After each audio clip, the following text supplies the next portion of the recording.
La radio est un art aveugle. Yeah, it's quite cool. Et ensuite, Au début, c'était des déformations, c'était des coupures. il y avait un crocodile qui dormait dans l'herbe. Et ensuite, les bébés sages, ils s'étaient perdus. Énormément, très méchants. Parler ne fait pas cuire le riz. Proverbe chinois, et c'est avec ce proverbe que nous démarrons cette nouvelle interview d'Eric Cooper. Vous en avez pris l'habitude maintenant depuis quelques interviews. On démarre tout de suite avec une citation. Ça fait du bien, ça permet peut-être d'être le courant de pensée de votre journée, cette citation. Alors aujourd'hui, on va parler de dystopie. La dystopie est un récit de fiction dépeignant une société imaginaire organisée de telle façon qu'elle empêche ses membres d'atteindre le bonheur. Définition trouvée dans Wikipédia. Aujourd'hui, nous allons parler du nouveau livre de Marc Warrens qui s'appelle Dystopia. Alors, la première question que j'ai posée lorsque je lui ai adressé la parole, lorsque je lui ai tendu le micro, c'est de savoir, dites-nous Marc Warrens, que s'est-il passé entre votre livre qui parlait sur l'armée belge, qui parlait de l'armée belge. Alors que s'est-il passé entre votre livre qui parlait de l'armée belge, qui est sorti il y a quelques années, et puis votre nouveau livre qui s'appelle Dystopia? Voilà ce qu'il m'a répondu. J'ai un petit peu galéré, comme beaucoup de gens. J'ai été 2 ans au chômage, donc j'ai cherché, et puis finalement, je travaille pour une grande marque automobile, la marque au Lyon. Je n'ai pas cité la marque, mais on la reconnaîtra. Et donc, je suis un petit peu dans ce milieu, ce monde un peu capitaliste, parce que quelque part, vendre des voitures, c'est un peu participer au monde capitaliste. Mais d'un autre côté, ça me permet aussi de pouvoir le soir aller m'occuper de mon violon d'Ingres qu'est l'écriture. Quand j'ai reçu votre livre, il y a 2 choses qui m'ont interpellé. La première, c'est la couverture. Ça ressemble à une couverture de bande dessinée. Est-ce que c'est fait exprès ? Ce n'est pas du tout innocent. En fait, chaque personnage, quelque part, il y a, vous reconnaîtrez sur la couverture certains acteurs, je ne vais pas donner les noms non plus, mais on les reconnaît facilement, dont un en 4e de couverture. Alors, il y a un projet, on en parle d'un projet bande dessinée, et c'est très BD ou c'est très cinéma, en fait, ce livre. Lorsqu'on lit, on se projette, évidemment. C'est un peu comme un film, quoi. On est vraiment dedans. Vous avez ramé en fait pour trouver un éditeur pour ce livre. Pourtant, c'est un monde que vous connaissez bien. Oui, et donc j'en ai parlé sur un site actualité.com, actualité litté avec 2 T évidemment comme littérature. Actualité.com, il y a manuscrit story.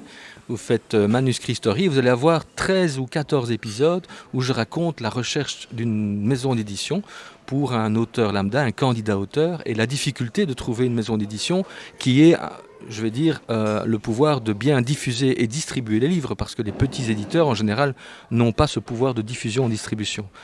Et au bout de maintes recherches et de lettres de refus, etc., finalement, je me suis tourné vers l'autopublication. Mais pourquoi justement avoir raconté l'histoire de votre roman sur ce site internet ? Parce que j'ai été éditeur, j'ai fait un peu tous les métiers, et je pense que j'étais la personne idoine pour justement raconter ce périple, parce que finalement, quand on est auteur, la plupart des gens vont dire « Waouh, tu écris, c'est merveilleux », mais d'un autre côté, ils ne se rendent pas compte de la difficulté justement d'être un auteur solitaire et de devoir après se vendre, parce que on peut être génial en écriture, mais se vendre, c'est autre chose. Quelle était l'inspiration ou le moteur qui a fait qu'un jour, vous avez commencé à écrire Dystopia ? Dystopia, en fait, c'est, si vous l'avez lu, on peut le lire de 2 façons. Soit c'est évidemment un roman avec beaucoup d'action, un peu façon Tarantino. Il y a du sang, je ne le cache pas. Ou bien on peut aussi le dire, mais lisons un petit peu entre les lignes et voyons l'arrière, le revers de la médaille, c'est-à-dire la dérive de ce monde ultra-capitaliste.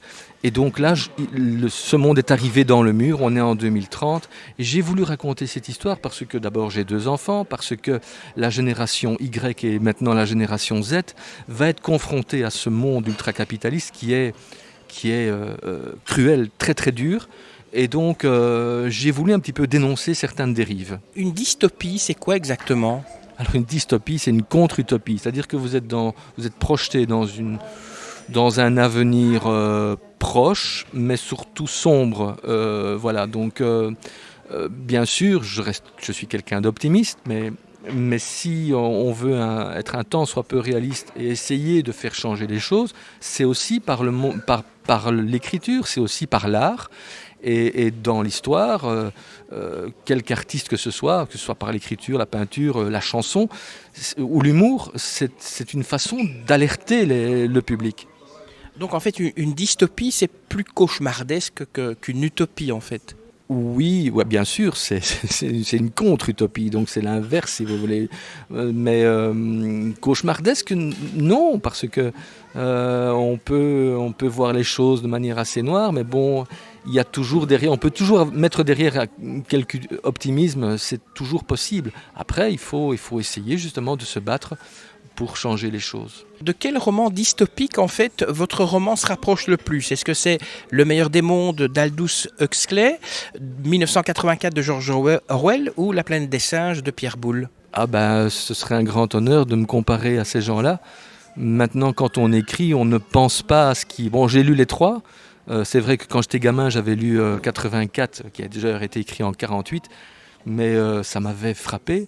Mais non, quand on écrit, on ne pense pas, tiens, je vais faire ça ou je vais faire ça, je vais me ranger dans telle case ou dans telle autre case. On a une idée et puis on va au bout de son idée. Et puis, tiens, après on se dit, tiens, ben, finalement c'est une contre-utopie. Tiens, c'est un thriller. Tiens, c'est un polar que j'ai écrit. Donc on ne pense pas quand on écrit, on ne pense pas à ça. On est dans son monde, on crée un monde, on crée des personnages. Et après, on se rend compte, parce qu'on veut toujours ranger les livres dans des cases, comme vous, on vous range dans une case aussi. Hein. Vous êtes rangé dans plein de cases dans la vie, c'est comme ça. Aujourd'hui, on est toujours dans une case, et on ne veut surtout pas en sortir. Alors, donner envie à nos auditeurs de devenir lecteurs. En 2 mots, Dystopia, ça raconte quoi ? Alors Dystopia, c'est une trilogie, donc il y aura 3 tomes, 3 volumes, dont le premier vient de paraître qui s'intitule Le Polygone. Vous êtes en 2030 et le Polygone, c'est quoi ? Le Polygone, c'est une immense prison. Si vous voulez, les États-Unis ont résolu leurs problèmes en condamnant un État, le Nebraska, et en mettant dans ce Nebraska tout le rebut de l'humanité. Et en plus, ils en ont fait une sorte de rentabilité, parce que bon, ils sont quand même américains, il faut quand même que ça rapporte du fric. Donc, on est en 2030, et en Europe, ça va très mal. Il y a eu la guerre en Europe, et ils pensent pouvoir résoudre tous les problèmes européens par la création d'un polygone en Europe. Le président de la République française est un petit peu sceptique, et il envoie une commission d'enquête aux États-Unis pour se rendre compte de la réussite ou de l'échec de l'entreprise. Un polygone, c'est quoi exactement ? Le polygone, je l'ai appelé le polygone parce que finalement, cet État, le Nebraska, très rectangulaire, et donc c'est des lignes droites. D'ailleurs, il y a même dans le livre, j'ai repris un plan du polygone, il y a un plan aussi de l'Europe en 2030, donc c'est un peu la forme, on l'a surnommé le polygone. Vous voulez faire passer un message dans votre livre ? Ah, clairement, comme je l'ai dit, si on le lit entre les lignes, et puis même il y a là-dedans un jeune auteur qui a publié un brûlot, et d'ailleurs un grand extrait de ce brûlot est publié à la fin du livre, qui s'intitule « Barrez-vous sa schlingue », où là j'aborde un petit peu toutes des incohérences de notre système, mais sinon, clairement, oui, il y a une dénonciation, et puis, mais sous couvert quand même de beaucoup de plaisir de lecture, parce que bon, ça n'empêche pas d'avoir de l'humour, et voilà, je vous dis, c'est un petit peu Tarantino. Quand vous racontez l'histoire de votre livre sur Internet, il y a un moment où vous dites « moins on lit, plus on publie ». Alors comment vous faites pour attirer des lecteurs ? Moins on lit, plus on publie, c'est un petit peu la dérive justement économique, c'est-à-dire que c'est un constat, les gens lisent moins. Le premier concurrent au livre, c'est quoi ? C'est le smartphone. Donc aujourd'hui dans les transports en commun, les gens sont rivés sur leur smartphone plutôt qu'en train de lire un bouquin. Donc on lit moins, c'est un constat, et donc pour que le chiffre d'affaires des grandes maisons d'édition puisse tenir le coup, eh bien on publie plus. C'est un système tout bête. Vous êtes plutôt livre papier ou livre électronique sur tablette ? Bon, alors moi je suis un vieux con de 51 ans qui adore l'odeur du papier, donc je reste quand même bien ancré au niveau papier. Après, ce livre est aussi disponible en version numérique parce qu'il faut vivre avec son temps. Mais non, je reste quand même très très bibliothèque. D'ailleurs, j'ai mon agenda papier. Si jamais je perds mon agenda, c'est une catastrophe. Mais non, je suis super papier pour tout petit carnet, papier et tout. Donc non, je suis vraiment un vieux con dans ce domaine. Pourquoi on ne trouve pas votre livre chez les libraires ? Alors, on ne le trouve pas, on pourrait le trouver en fait, il suffit que le libraire me contacte. Ils ont mes coordonnées, ils me connaissent. Donc, c'est en fait, Amazon, c'est pas leur copain. Mais d'un autre côté, l'évolution de la société et du livre fait que Amazon a pris une place prépondérante dans le milieu. Alors c'est vrai que je dénonce le monde ultracapitaliste et notamment les GAFA et que je suis publié dans un des A. Donc c'est un peu paradoxal.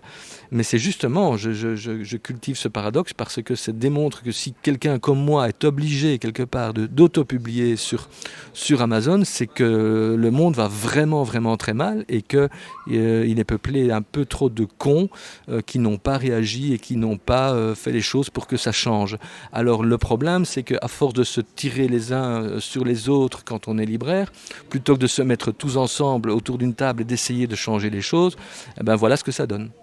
Ceux qui ont envie de publier un livre, vous leur conseillez Amazon ? D'abord, l'édition traditionnelle. Essayez, qui ne sait rien n'a rien. Moi, je joue 2,50 € par tirage au loto. Voilà, qui ne sait rien n'a rien. Maintenant, ce n'est pas parce qu'on est publié chez Gallimard qu'on va faire fortune, loin de là.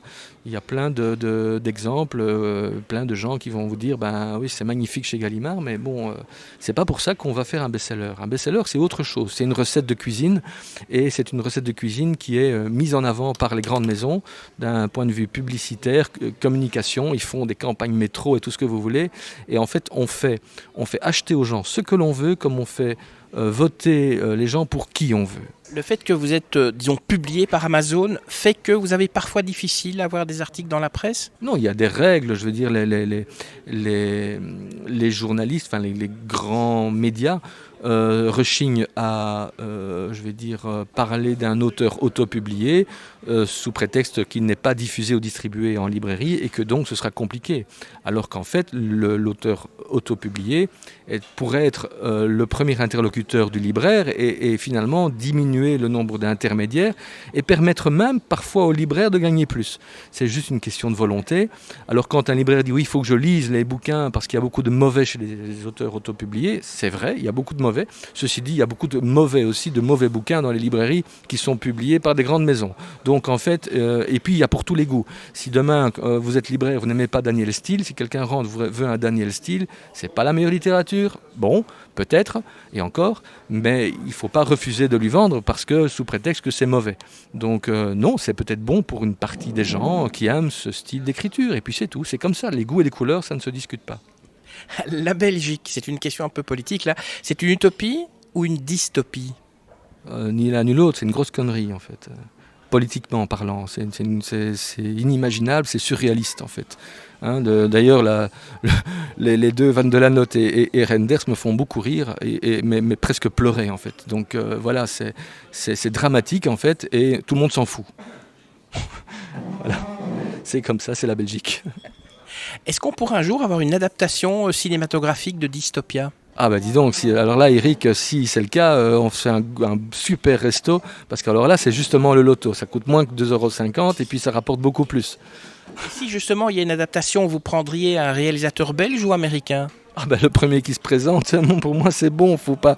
Non, bien sûr, le top c'est un peu ce qui est arrivé à Marc Lévy avec son « Et si c'était vrai ?»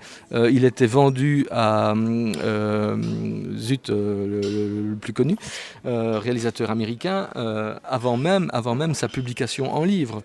Donc il est évident que c'était pour lui le succès assuré, puisque il allait d'office être adapté au cinéma. Et en BD, peut-être ? Il y a un projet BD aussi ? Oui, j'en parlais tout à l'heure. La BD, c'est dans les tuyaux. On espère vraiment. J'attends un retour d'un ami qui est justement dans la place. Moi, je le vois vraiment en BD, je suis un fan de BD, j'en ai plus de 1000 à la maison, j'adore la bande dessinée, parce que quand je lis une bande dessinée, je vois les personnages bouger tellement je suis dedans.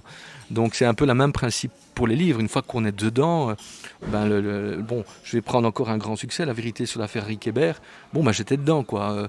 Il y a plein de bouquins comme ça où on est projeté, du Ian Livingstone, je suis dedans, je vis le livre et qu'il ait 100, 200, 400 ou 1000 pages, pour moi, je le dévore très très rapidement.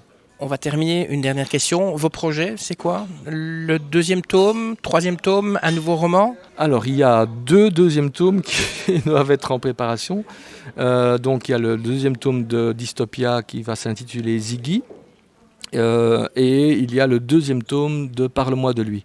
Donc, mais là, je vais tout de suite embrayer sur le 2e tome de Dystopia parce que tout est en tête et il faut qu'il sorte assez rapidement. Et puis tout de suite, j'embraye avec le 2e tome de Parle-moi de lui. Donc j'ai du pain sur la planche et j'ai des projets jusqu'à 2035. Facile. Marc Warens, merci de nous avoir parlé donc de votre livre qui s'appelle Dystopia, un livre que l'on peut acquérir sur Amazon. Alors avant de laissez vos oreilles partir, eh bien j'ai 2-3 petites choses à vous demander comme d'habitude. Si vous avez aimé une fois de plus cette interview, dites-le nous et cliquez sur like. Partagez-la également avec vos amis sur vos réseaux sociaux, Twitter, Facebook, LinkedIn, SoundCloud. Abonnez-vous aussi pour être informé de la prochaine publication d'une interview. Et puis laissez-nous un petit commentaire sympa, ça fait toujours plaisir. D'avance, merci, que la force soit avec vous. Et à très bientôt. Ça y est, c'est fini.